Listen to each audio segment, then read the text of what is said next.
Hello everyone, this is Ponder on Weather. In this update, we're going to be looking ahead for storm development and flash flooding risk, as well as an update on the drought and some of the wildfire risk, plus looking ahead of what may be coming in the tropics as we get deeper into August. Welcome back everyone, Ponder on Weather here with another update. We're going to really break things down for you this morning and kind of really delve into the details. So let's take a look at the overall setup for today, because we do have a slight risk for severe storms that the Storm Prediction Center has put out into portions of Springfield, back into Peoria and Aurora here, as well as into the Chicago area. Those extend into portions of Michigan, into Ann Arbor, into Lansing as well, extending all the way to the coast here. So we do have a kind of a weak cold front that's going to be kicking off a pretty good significant round of storms. So these are going to be damaging wind producers. We're talking 60, 70 miles an hour potential. They can include some large hail on the size of, say, quarter size. I can't rule out maybe some isolated pockets of ping pong size hail with this activity. And the area is actually rotating a little bit up here in portions of Michigan, where we do have a small highlighted area of some tornadic supercells that could unfold, and this is during peak heating as we get towards the 4, 5, 6 o'clock time frame. So let's take a look at the overall radar setup. This is about 6 o'clock tonight, right? So we could have a pretty good squall line that's going to be shifting from the northwest to the southeast. That's going to be draped across. It's going to be moving across Chicago, through the Illinois area, through portions of Michigan. That'll extend into Indiana. So this is the setup about 6 o'clock. But as you go through time, I think things are starting to get bumpy really about that between 5 and 11 o'clock time frame. So up here, if you live up here, you definitely got to be looking out for those storms to rapidly developing, and they're not going to last long. This is going to be a squall line that's probably going to be lasting in your area anywhere from 30 minutes to an hour or so. But that 30 minutes to an hour is going to be pretty bumpy as these extend further off from the northwest to the southeast. So definitely be looking out for that. But out ahead of that, we've got a lot of heat to contend with before that weak cold front sneaks into some of these areas. So further to the south, all these areas that are highlighted in that orange shaded zone, that is your heat advisory, guys. That's typically issued when you have heat indices of 105 degrees minimum or up. So yeah, good chunk of Texas again, back in Oklahoma, back into portions of Missouri, getting into Arkansas, portions of Louisiana. That just extends into Illinois before that weak cold front arrives, back into Indiana, as well as out of the Ohio Valley. And as you sneak up into the Northeast as well, they're also going to be seeing temperatures well into the 90s, and I couldn't roll out some isolated pockets of 100 degrees up here into portions of Jersey, getting into New York, back here along the coast here. So back into portions of Rhode Island and Connecticut, back into Vermont and New Hampshire there. Those areas are seeing some pretty significant temperatures with that deepening ridge going to be locked over those areas. And we do have some red flag warnings up here into portions of Oregon and Washington, as well as Montana. But as we go through tomorrow, right, this is the overall satellite picture again about peak heating. We're going to follow that weak cold front. It's going to be slowly oozing down a little bit further off into the south. So now it's going to be aligned pretty much over southern Illinois, back into Indiana again, into Ohio with yet another round of strong thunderstorms. That just extends into portions of Arkansas, getting into the northern portions of Louisiana. These are out ahead of those heat advisories that are unfolding today. So we are going to be seeing that little bit of a clash there. And as it continues to push further south, obviously it's August, it's going to lose some of its luster, so it's going to be fading as it pushes further south. So you can't roll out some isolated sporadic showers into portions along the Red River and the far extreme portions of North Texas. But a lot of this activity is going to be evaporating before it hits the ground. And we do have that easterly wave too. So with that ridge of high pressure locked over the north central states, you have that easterly wave that's going to be able to sneak in underneath. That allows for stronger storms and some heavier pockets of rain and some flash flooding concerns, especially along the coastal regions. And then you have that monsoonal flow continue to be alive and active. So yes, as we go into your Friday time frame, again, we're following that weak cold front, pushing a little bit further off into the south. As it does, it's going to be kind of losing a lot of its luster, if you will, and going to be kind of wringing itself out in precipitation. So now that extends into portions of the Carolinas. All that extends into the areas that are dealing with those heat advisories. You're going to be looking at some more showers that are going to be impacting your areas into the northeast, as that ridge of high pressure still dominating over the midsection of the country.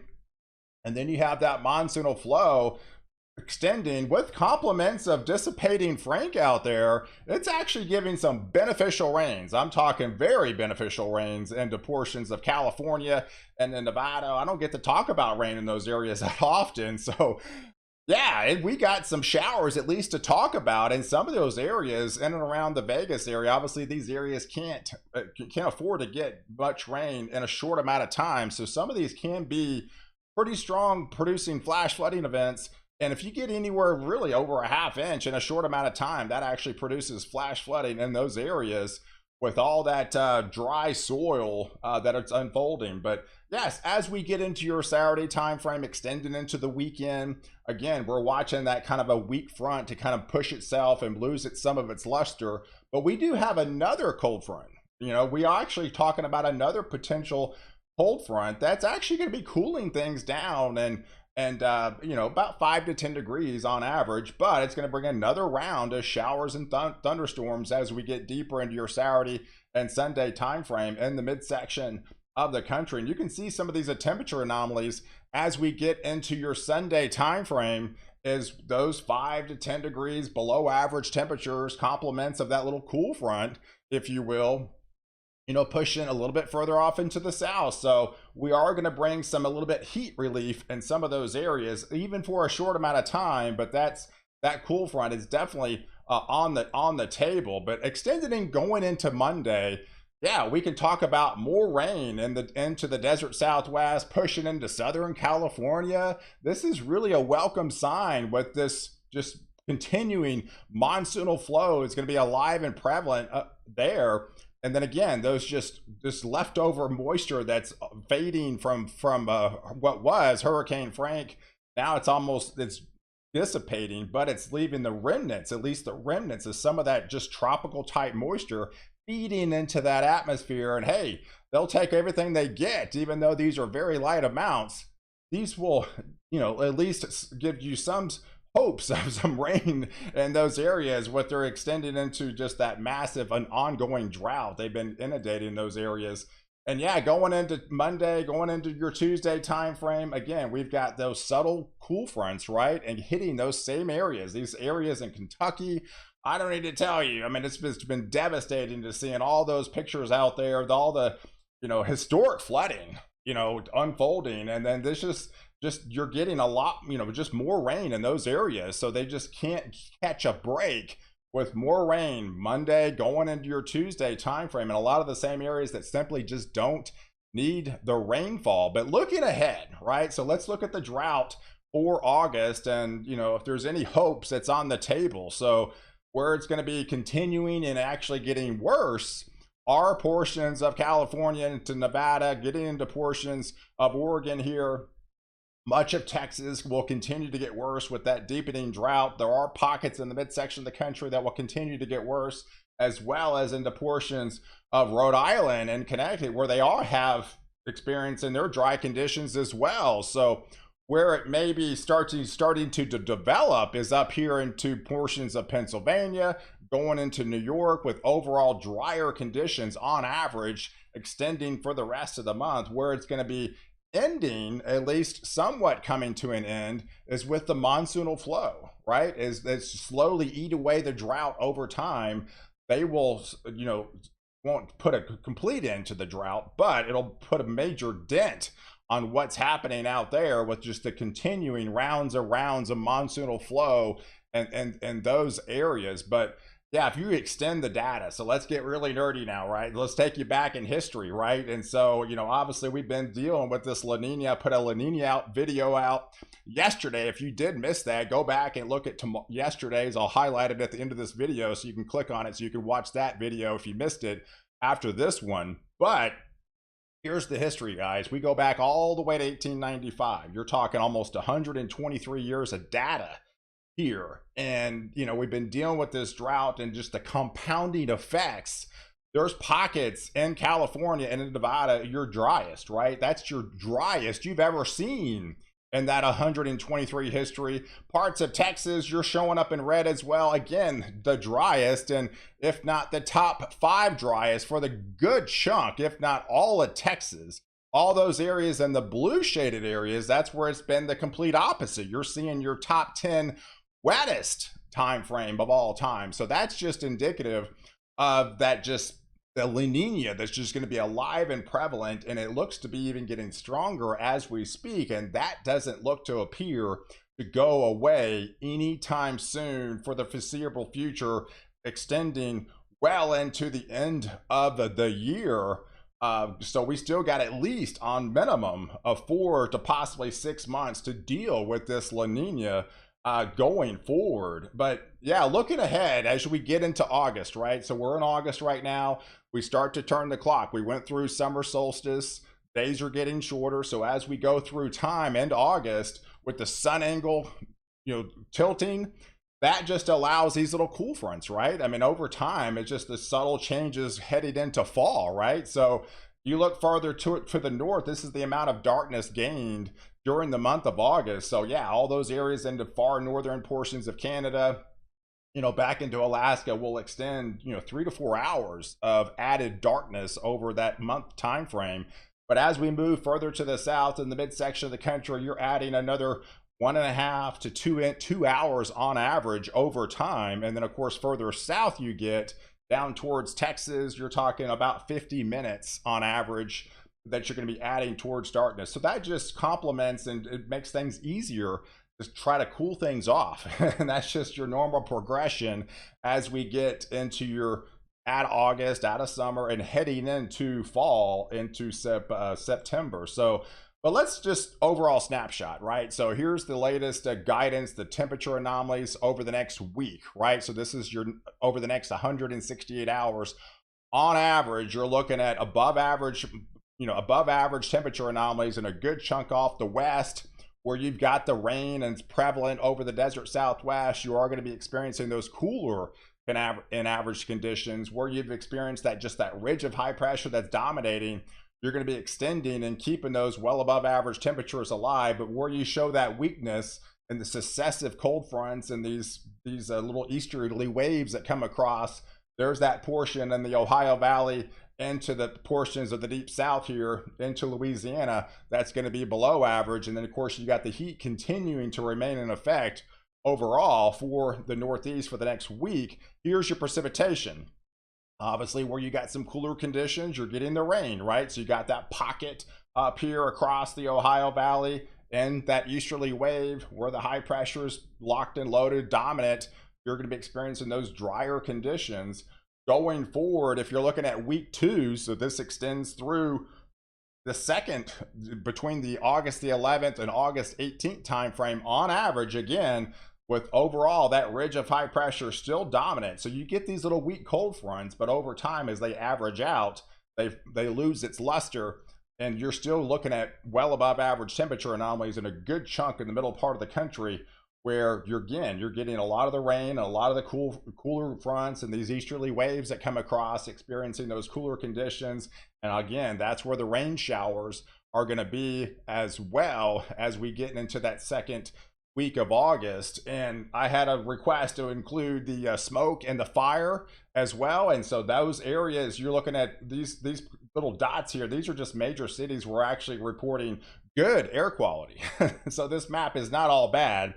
But where you see the fire, that's where you're seeing all the fire and the smoke risk. So all the areas that are going to be inundated with the drought and that's continuing to worsen with the drought, with these lower humidity values dropping at time and these increased winds, that just adds to these wildfire dangers with grass fires popping up sporadically. So you can definitely see where all the areas that are showing a fire risk, those were all the areas that have an ongoing wildfire currently as we speak. And these just pop up over time, especially for today. You got an elevated risk over portions of North Texas and a good chunk of Texas, with humidity values lowering into the lower 20s, if not in the teens. You get winds of 15, 20, upwards to gusts of 30 miles an hour. That's a dangerous combination, especially when you have heat advisories and temperatures well into the triple digits. Yeah, expecting a pretty significant fire risk breaking out later on this afternoon. So definitely be on high alert for those potential grass fires that will pop up quickly. And then over time, look at this the Saharan dust. So now we're kind of moving to the tropics, right? So it's been quiet, been really quiet for this time of year. In fact, there's only been 4 times in this same exact time frame that we've seen this that's produced such a quiet activity over these last 30 days. So, and it's really been compliments of this Saharan dust, which typically subsides by now, but it's been alive and prevalent and continues to remain alive and prevalent, I think, through the first half of August. So really for the next 10 days, next 12 days at least, this is your Saharan dust basically coming off the African coast, coming across the MDR region, moving across the Caribbean, going through the Caribbean and portions of the Bahamas, and even kind of fading out as it gets into the Gulf of Mexico. But that's just going to be enough to kind of put a squash and put all that sinking air. And if we look at the ensembles, it kind of implies the same way. So if we extend it to the 10-day outlook for the next 10 days, not expecting tropical activity, but we are seeing subtle hints. We are seeing subtle hints of the atmosphere changing, especially as we get into the middle of August, right? Peak season is September 10th. So we've got 67% of the season just left. So just because we've only had 3 named storms doesn't mean the season's a bust or it's over with by any stretch of the imagination. We could easily find ourselves with, 10 storms over a 6-week time frame once this thing gets going. But hey, right now we're going to be, saying, hey, it's going to be quiet in the tropics, but going forward, there are signs. So let's take a look at the Man and Julia oscillation. I do like to follow this. This is a little bit complicated mechanism, but the main thing I wanted to highlight here is your phase 2 and phase 3 and parts of the Indian Ocean. Look at the time frame, August 15th,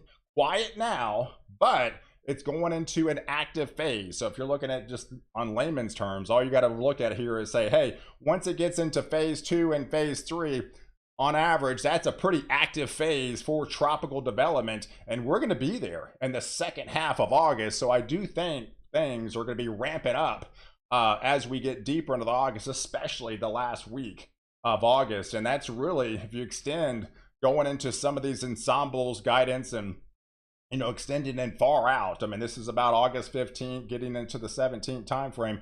We are looking at some highlighted features starting to pop up in portions of the main development region and along Florida and along the mid-Atlantic states, along the East Coast. So ideally, these are the areas that I'm most concerned with, especially as we get deeper into August. And really that last week of August, I think we're going to be dealing with the storm possibly along the East Coast. So that's just something in my gut that I'm looking at some longer term. It's a long ways out, but that's something to look at as we get deeper into August. And of course, I'll be fine tuning all that more in detail on this channel. So hey, I appreciate you guys watching. Do like this video. Definitely follow me on Twitter, follow me on Facebook. I'm pretty active on there, giving sporadic updates on the weather.